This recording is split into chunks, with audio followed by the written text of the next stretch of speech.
ko harbe dongi kan ru masin loài khi kan nu trả lại kan vang thế lâu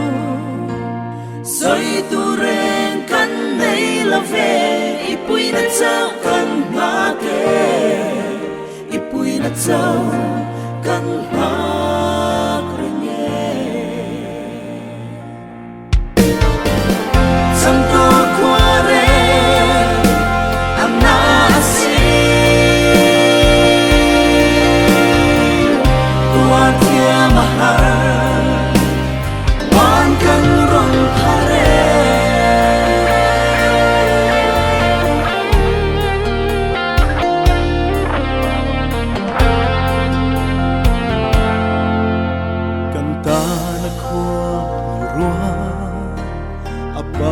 mai lúa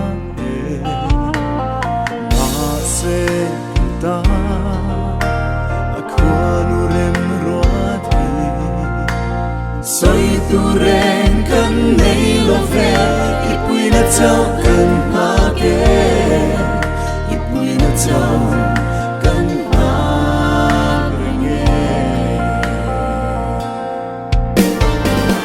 sang ko kwa re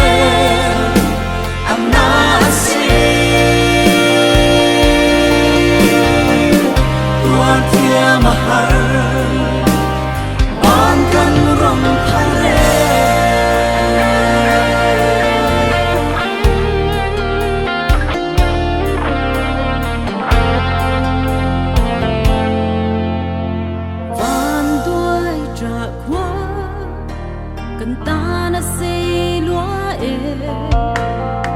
em tu ngày trả lại căn băng thì lâu soi tu ren kan nei lo ve ipui na chau kan ma ke ipui na chau kan ma nge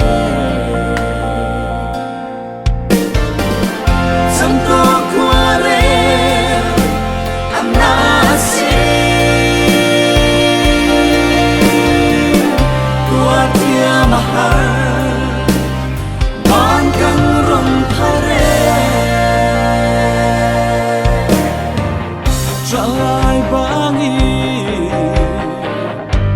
lại adam thay lâu cất ra nước hoa say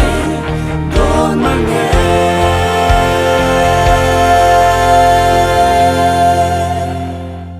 santo cuore anasi tua ti amar ban kan ron